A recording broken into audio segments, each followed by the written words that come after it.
encontramos en Cangallo.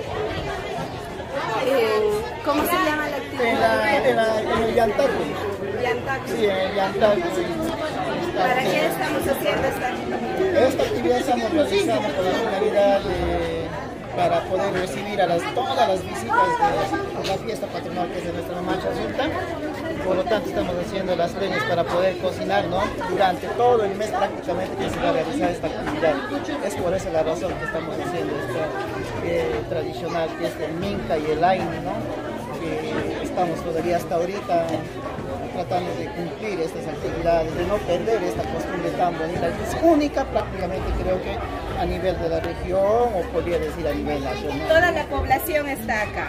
Toda la población, Todos como los que ven, pueden venir. todos vienen. Justamente ahorita les voy a invitar para ver la cantidad de comida que estamos preparando, las chichas que hemos preparado, nuestra dispensa, las cervecitas, o sea, todo está pues para toda la población. Acá no discriminamos a nadie.